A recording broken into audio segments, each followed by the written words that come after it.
Mummy, मैं इस मनहूस औरत को अपने साथ नहीं रखना चाहता हूँ। इसका तो मैं चेहरा नहीं देखना चाहता हूँ। इसको साथ में मैं कैसे रखूं? अरे भाई, ये क्या तुम बोल रहे हो? वो तुम्हारी वाइफ है, तुम्हारी पत्नी है। तुम ऐसा क्यों बोल रहे हो? देखो अंजलि दीदी, मैंने शादी से पहले भी बोला था कि मैं उनको अपने साथ नहीं रखूंगा, लेकिन वो तो तुम लोगों की पसंद थी ना। तुम ही लोगों ने तुम लोग उनको पसंद करके लाया है, तो तुम लोग लाए हो, तुम लोग झेलो। मैं नहीं रखूंगा उनको अपने साथ। उस मनहूस औरत को ना, मुझे अपनी बीवी कहने पर भी शर्म आती है, शर्म। मैं अपनी पत्नी नहीं कहना चाहता हूँ उस मनहूस औरत को। वैसे मम्मी, मैं बताऊं, जहाँ मैं काम करता हूँ मेरी ऑफिस में बहुत सुंदर लड़की है। हद से ज्यादा सुंदर है मम्मी। और उसकी सैलरी भी 60,000 है महीने का। मेरा तो 40,000 है ना। वो मेरी सीनियर है। उसकी सैलरी बहुत ज्यादा है, तो मैं उसी से प्यार करता हूँ। और मैंने उससे जब शादी की बात किया तो भी राजी हो गई। ये तो बहुत बढ़िया है बेटा। तो अच्छा है, वो अच्छी पैसा कमाती है। तो क्या करें बेटा, इस बहू को क्या करें? मैं तो कहता हूँ मम्मी ना, तलाक दिलवा दो, तलाक। मैं तलाक देने के लिए तैयार हूँ। ना तो मैं उसे ना उसकी बेटी को मैं देखना भी नहीं चाहता हूँ। बेटा बात तो सही है, लेकिन वो बेटी तेरी ही है ना। ठीक है बेटा, मैं कुछ ना कुछ जरूर करूंगी। मैं कुछ इसके बारे में सोचती हूँ। अरे मम्मी, सोचने की क्या बात है? अगर भाई बोल रहा है तलाक देने को, तो ठीक है, तलाक ही दे दे। हाँ, ये मनहूस अच्छी है। इस मनहूस का चेहरा तो मैं भी नहीं देखना चाहती हूँ मम्मी। अरे अंकिता, तुम पागल हो गई हो? तुम्हें नहीं पता है? अरे आज हम तलाक देंगे और लड़की नहीं तलाक देगी तो पुलिस केस हो जाएगी। फिर पूरा जीवन उसी अदालत का चक्कर, उसी का चक्कर, उसी अदालत, उसी केस, बस उसी का चक्कर पूरा जीवन लगाते रहो। ऐसी केस होती है ना कि इससे छुटकारा भी नहीं मिलता है। इसलिए तो कुछ ना कुछ सोचना पड़ेगा। अब क्या बताऊं मम्मी, भाभी बेचारी, मेरी प्यारी प्यारी भाभी बेचारी के साथ कितना गलत होने जा रहा है। मैं तो ये कह रही हूँ मम्मी कि क्यों ना एक दिन खाने में जहर मिला दो। वही जहर दूध में मिला दो, उसकी बेटी को दे दो और उसी के खाने में जहर मिला दो। अरे दोनों एक साथ के साथ चले जाएंगे यहाँ से। न रहेगा बांस, न टूटेगी बांसुरी। मैं सही सलाह दे रही हूँ मम्मी। ये तो मेरी नई नई भाभी सुंदर सुंदर आएगी। हाँ अंजलि, ये बात तो तूने सही कहा। यही बात सही है, खाने में ही जहर मैं मिलाती हूँ। मम्मी, देर किस बात की? मैं जहर आज ले आके रख दूंगा रूम में, और कल या परसों में मिला दो। मैं उससे जितना जल्दी छुटकारा पा जाऊं ना, उतना ही अच्छा है। देर मत करना मम्मी। देख रहे हो ये लोग कितने घटिया इंसान हैं। इतने घटिया इंसान तो मैं कभी देखे ही नहीं। सोचो, अरे मुझे मारने का प्लान कर रहे थे। चलो ठीक है, मेरी मासूम बच्ची को भी ये लोग मारना चाहते हैं। कहूँ तो किससे कहूँ, इतना सारा दान दहेज मेरे पिताजी ने दिया था। सारा दान दहेज ये इनकी शादी में दे दी है मम्मी जी। घर में एक सामान नहीं बचा है, फिर भी मुझे ही मारने की कोशिश हो रही है। तो मम्मी, यही प्लान सही है ना जो अंकिता कह रही है? इसने जो कहा वो सही कहा मम्मी। उसमें तो न हम लोग फंसेंगे न कोई फंसेगा। हाँ हाँ बेटा, यही प्लान सही है।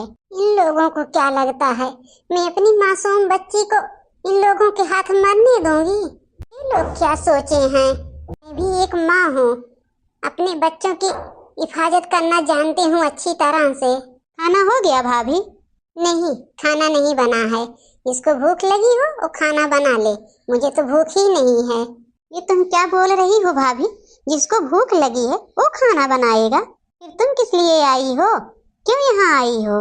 इसी समय मेरी पसंद का खाना बनाओ और दे दो। खाना नहीं बनाएंगी? आई है यहाँ देखने के लिए।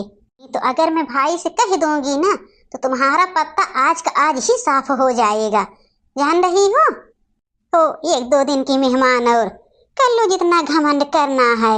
तो वक्त बताएगा कि भगवान किसका साथ देते हैं। इतना टाइम हो गया, अभी तक खाना नहीं बनाई है महारानी, जाके किचन में खड़ी हैं आराम से, आराम फरमा रही हैं आराम। इसीलिए तो मैं कहता हूँ कि वो औरत हमें बिल्कुल नहीं पसंद है, लेकिन तुम लोगों ने पता नहीं कैसे उसकी शादी मेरे साथ करवा दिया। अरे जाने दो बेटा, बस 1-2 दिन और घमंड करने दो, उसके बाद तो खुद ही उसे इस दुनिया से विदा करना है। फिर बेचारी बहू इस दुनिया से चली जाएगी हमेशा हमेशा के लिए। बेचारी कितना अनर्थ हो रहा है उसके साथ ना, देखो। संध्या, ओ संध्या।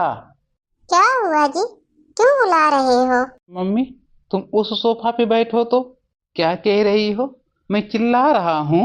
मैं तुमको पागल नजर आता हूँ जो चिल्ला रहा हूँ? जब मेरी बहन बोली थी कि मेरे लिए कुछ अच्छा चटपटा सा खाना बना लो, तो क्यों नहीं तूने बनाया? क्यों मेरी बहन का जवाब दे दिया? मेरी बहन है, जो वो कहेगी वही तुम्हें करना पड़ेगा। मैं अंकिता को सबसे ज्यादा मानता हूँ और जो वो कहेगी वही इस घर में होगा। मैंने क्या कहा? मैंने दीदी से यही कहा, दीदी थोड़ा देर वेट कर लो, मैं अभी बना के ला रही हूँ। लेकिन दीदी फिर भी गुस्सा पे गुस्सा दिखाती जा रही हैं। अरे क्या मेरी भी कुछ अहमियत होनी चाहिए? क्या दीदी का घर है, दीदी इस घर की बेटी है, तो मैं बहू हूँ ना, मेरी कोई अहमियत नहीं है इस घर में? जिसका जो मन करे वही बोलता रहे। फिर भी मैंने दीदी को कुछ भी नहीं कहा, मैंने कहा दीदी मैं बना के ला रही हूँ। फिर दीदी क्यों आके आप लोगों के पास ये चिंगली जोड़ दी हैं? अब क्यों मेरे ऊपर हाथ उठा रहे हैं? चुपचाप जाके जो मेरी बहन बोली है बना लो, नहीं तो इस बार जब मारूंगा ना तो दोनों के दोनों आंख फूट जाएगी, हाथ गोड़ भी मैं तोड़ के रख दूंगा। मैं ये सब क्या देख रहा हूँ इस घर में? मैं तो पहली बार ये सब देख रहा हूँ। अंकिता तो कभी मुझसे कुछ नहीं बताती है घर के बारे में। वो तो बताती है कि मेरा भाई मेरी भाभी से बहुत प्यार करता है, फिर भी अपनी भाभी की गलती बताती है हमेशा। बोलती है कि मेरी भाभी किसी का सुनती नहीं है, किसी के मन का काम नहीं करती हैं। लेकिन मैं तो यहाँ कुछ उल्टा ही देख रहा हूँ। यहाँ तो सारी गलती अंकिता की आ रही है। अब मैं इनको बताता हूँ यह कि भाई और भाभी की जिंदगी में जहर घोल रही हैं। अरे साले साहब, ये आप क्या कर रहे हैं? ये आप कुछ गलत नहीं कर रहे हैं भाभी के साथ? अरे जीजा जी, आप आओ आओ बैठो आओ। आओ दामाद बाबू आओ बैठो। ये अचानक कैसे आ गए यहाँ? ये अगर सारी बातें सुन लिए होंगे ना तो मेरे ऊपर ये सब गुस्सा उतारेंगे। अरे साले साहब, बताओगे मुझे ये हो क्या रहा है तुम्हारे घर में? ये कैसा ड्रामा मचा है? ओ जीजा जी, आप इन सब के बीच में मत पड़िए, यहाँ बैठी ना रहो। जाओ जीजा के लिए चाय और पकौड़ी बना के लाओ। जी मैं जा रही हूँ। नहीं नहीं, मुझे बैठना नहीं है, मैं यहाँ बैठने नहीं आया हूँ। मुझे लेट हो रहा है, ऑफिस जाना है। मैं तो अंजलि को लेने आया था, फिर मैं देखा तुम्हारे घर में इतना सारा ड्रामा मचा है, तो खड़ा होके मैं चुपचाप सारा ड्रामा देख रहा था। ये सब साले साहब जो तुम कर रहे हो ना, ये अच्छा नहीं कर रहे हो। अरे जीजा जी, आपको गलतफहमी हुई है, ऐसा कुछ भी नहीं है। हाँ, वो तो पता चलेगा जब तुम्हारी बहन पिलकते हुए आएगी मायके ना, तब पता चलेगा तुम लोगों को। अंकिता, उठो उठो, यहाँ से उठो। यहाँ 1 मिनट तुम्हें नहीं रहना है, उठो चलो मेरे साथ। हाँ जी मैं चल रही हूँ। बैग तो ले लूँ रूम से? बैग वैग नहीं लेना है, तुम चलो मेरे साथ। बैग की कोई जरूरत नहीं है, चलो चलो जल्दी चलो। ये तो बड़े गुस्से में लग रहे हैं, हमें लग रहा है कि सारी बात इन्होंने सुन लिया। रोहित, दामाद बाबू कुछ गुस्से में लग रहे थे। हाँ मम्मी, मुझे भी जीजा गुस्से में लग रहे थे। देखो मेरी बेटी के साथ कैसा व्यवहार करते हैं, कहीं मेरी अंकिता को वो भी न सताने लगे। अरे मम्मी, क्यों टेंशन ले रही हो? जीजा क्यों सताएंगे? मेरी बहन में कमी क्या है जो जीजा सताएंगे? 2 दिन बाद। मैं जा रहा हूँ ऑफिस। टिफिन तो लेके जाओ। नहीं नहीं, मुझे टिफिन उपिन नहीं चाहिए, मैं बाहर से खाना खा लूंगा। और हाँ, जो तुम्हारा फोन था वो मैंने ले लिया। अब तुम्हारे पास कोई फोन ऑन नहीं है, अब आराम से दिन भर घर का काम करना। और मैंने काम वाली को भी निकाल दिया घर से। ये आप क्या कह रहे हैं? काम वाले को भी घर से निकाल दिए हैं? इतना सारा काम कैसे मैं करूंगी अकेले? आपको तो पता ही है ना कि मैं तो अपने मायके में कुछ नहीं की हूँ। मेरा फोन भी आप लेके जा रहे हो, ये आपका तो फोन है ना। मेरा फोन है कि नहीं है, तुम्हें क्या मतलब है उससे? तुम्हें मेरे फोन से क्या पड़ी है? हाँ, मैं तुम्हारा फोन लिया हूँ, मैं लेके जा रहा हूँ। तुम्हारे पास अब कोई फोन ऑन नहीं रहेगा। हाँ, तुम दिन भर परपंच करोगी फोन लेके, दिन भर अपनी माँ और भाई को भड़काती रहती हो भाभी के खिलाफ। तो मेरी किस्मत ठीक थी कि मैंने कल अचानक गया, और अचानक जाने के बाद ही मैंने ये सब अपनी नजरों से देखा। मैंने सब सुन लिया, सब अंकिता, सब सुन लिया। अरे तुम भाभी और अपनी भांजी को मारने के उपाय भी ढूंढी हो, बोल रही हो कि जहर मिला दो खाने में। मैंने नहीं सुना, मैंने सब सुन लिया। जैसे तुम की हो अपनी भाभी के साथ, वही सलूक मैं तुम्हारे साथ करूंगा। तुम्हारे साथ ये सब होगा ना, तब तुम्हें एहसास होगा कि हाँ, दर्द क्या होता है। तुम्हें तो कभी कोई दर्द मिला ही नहीं है ना, इसीलिए तुम मनभर हो गई हो। नहीं जी, आप ऐसा कुछ नहीं करोगे। मैंने क्या किया? मैंने तो कुछ भी नहीं भाभी के साथ किया। वो तो भाई ही हाथ उठा रहे थे भाभी के ऊपर। भाई उठा रहा था हाथ? एक बार आपने मना किया? अगर तुम्हारी भाभी के पास एक बच्चा है और बच्चे में एक आध घंटा टाइम बिता देती है, खाना नहीं बन पाता है, तो क्या जरूरत थी तुम्हें आके बाहर चुंगली जोड़ने की?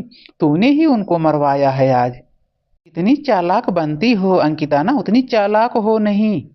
तुम्हें तो ये लगता था कि वो तो आएंगे नहीं, मेरे ससुराल का कोई मेरी करतूत जानेगा नहीं, वो आएंगे तो फोन करके आएंगे।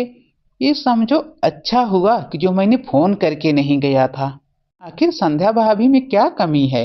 जब भी मैं जाता हूँ चाय देती है, पानी देती है, अच्छे से बातें करती है। मैंने तो आज तक संध्या भाभी में एक भी कमी नहीं देखा। मुझे माफ कर दो जी, मुझे माफ कर दो, मुझसे गलती हो गई। अब मैं आइंदा ऐसा कुछ भी नहीं करूंगी भाभी के साथ, कुछ भी नहीं करूंगी जी। मुझे माफ कर दो, मुझे माफ कर दो, मैं कुछ नहीं आज के बाद करूंगी। अगर तुम्हें माफी मांगना है तो अपने भाभी से मांगो, मैं कौन होता हूँ तुम्हें माफी देने वाला? बड़ी आई है माफी मांगने। ये जब भी मायके से आती हैं तब भाभी की बुराई, भाभी की बुराई। मैं भी तुम्हारी बातों में आ गया था। मैं भी सोचता था कि हाँ, हो सकता हो भाभी ही गलत हो, लेकिन आज मेरी आंख की पट्टी खुली जब मैं अचानक पहुंचा। यह भाभी बोल रही है कि मैं अभी बना देती हूँ, फिर भी तुम्हारा भाई हाथ पे हाथ उठाता जा रहा था। तुम और तुम्हारी वो मोटी माँ मजा ले रही थी बैठ के, वही सजा मैं तुम्हें दे रहा हूँ। जाओ जाओ, अपनी माँ से बताओ, उस मोटी माँ से। देखता हूँ कितनी मजा आती है उसको। अब चलो, मैं साथ में लेके चल रहा हूँ। मम्मी, मम्मी मुझे माफ कर दो। देख रही हो मेरी क्या हालत बना दी है इन्होंने। अरे दामाद बाबू, मेरी बेटी की ये हालत, तुम्हारी हिम्मत कैसे हुई मेरी बेटी की ये हालत बनाने की? रोहित बेटा, इधर आओ।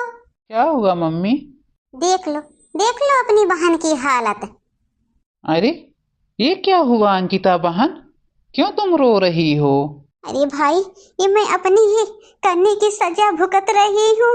जो मैं गलती की हूँ उसी की सजा मुझे मिल रही है। तुम्हारे जीजा ने मेरी ये हालत बना दी। जीजा जी, तुम्हारी इतनी हिम्मत, तुम मेरी बहन पे हाथ उठाओगे? जबान नीचे करके बोलो साले साहब, मैं तुम्हारा जीजा हूँ, तुम्हारा साला नहीं, ये तुम्हें डर जाऊंगा। क्या हुआ साले साहब, आज अपनी बहन के ऊपर ये आया है तो आपको खल रहा है? वो मासूम बच्ची और वो मेरी सरहज, वो इंसान नहीं है, उनके ऊपर हाथ उठाते हो तुम।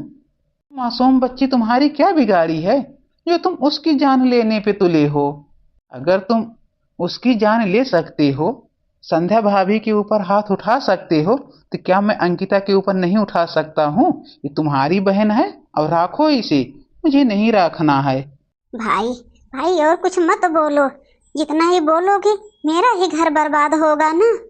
क्या हुआ दीदी? कुछ भी नहीं हुआ भाभी, ये मैंने ही इसे सजा दिया। अरे ये आके यहाँ तुम्हारा घर बिगाड़ती है, तुम्हारे ऊपर हाथ उठवाती है, तो क्या मैं इसको नहीं सजा दे सकता हूँ? मैंने वही सजा दिया है इसे।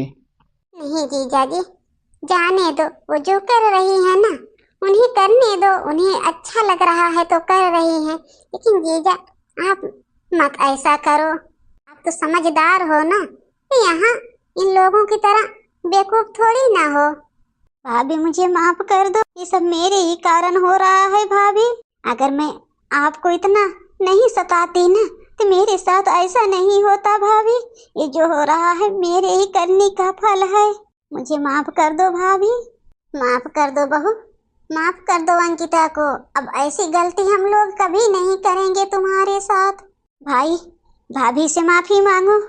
हाँ ठीक है, मैं आज के बाद कभी संध्या पे हाथ नहीं उठाऊंगा। क्यों साले साहब, क्यों नहीं हाथ उठाओगे? आज अपनी बहन पे हाथ उठा है तो तुम्हें दर्द हो रहा है, और मैं जब आया था उस दिन आप संध्या भाभी के ऊपर हाथ उठा रहे थे, तब तो नहीं दर्द हो रहा था। अब क्यों नहीं उठाओगे संध्या भाभी के ऊपर हाथ?